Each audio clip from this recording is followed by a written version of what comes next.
les êtres célestes viennent travailler avec toi. Apocalypse chapitre 22, verset 9. Ils sont nos compagnons de service. Les êtres célestes sont nos compagnons de service.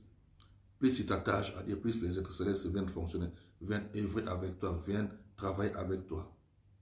C'est comme ça. Ok, je vais essayer un peu de lire vraiment ce que j'ai noté ici. Sinon, je peux aller comme ça, puis ça devient juste comme une prédication. Or, ce n'est pas ça que je veux faire. Je vais m'essayer un peu d'expliquer. Romains chapitre 12, comme nous avons déjà lu là, ou comme j'ai déjà lu, que nous devons offrir notre corps comme un sacrifice vivant.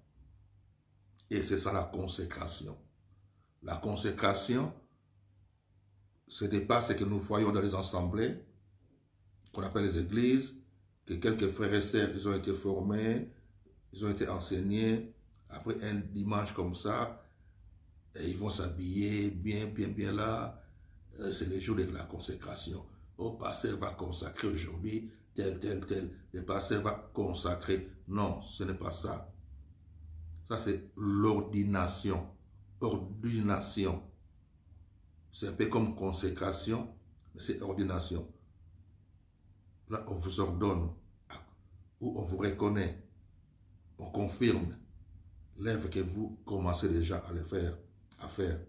Mais consécration, c'est ma vie que je donne.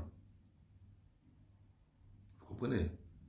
Alors, pour mieux comprendre cette différence, comme je dis, Romains chapitre 12, là, Romains chapitre 12, verset 1er, c'est toi-même qui dois offrir ton corps comme un sacrifice vivant. Romains chapitre 12, verset 1er, offrir ton corps comme un sacrifice vivant.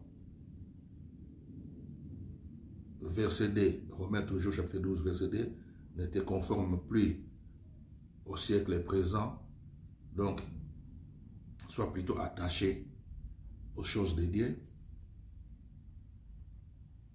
Et par là, nous voyons Galates, chapitre 2, verset 20. Ce n'est plus toi qui vis, mais c'est Christ qui vit en toi. Vous comprenez? Maintenant, ce qui est de l'ordination, je vais vous le montrer. Ordination. Ce que beaucoup de gens, des fois, ils lisent seulement pour passer. Ordination, maintenant, nous pouvons lire ordination. Le livre de Romains, je vais tirer la lumière de ce temps. Romains chapitre 13. Romains chapitre 13, le verset 3.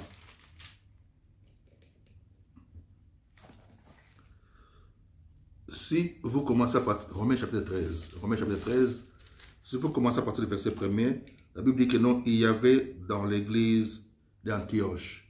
Vous voyez, lorsqu'on dit église d'Antioche, église d'Éphèse, église de tout ça, parce que l'église c'est un groupe. Donc l'église d'Antioche, dans les groupes d'Antioche, c'est le peuple. Et cette église-là peut se réunir dans une salle, peuvent se réunir chez toi à la maison, peuvent se réunir chez moi, peuvent se réunir à la forêt.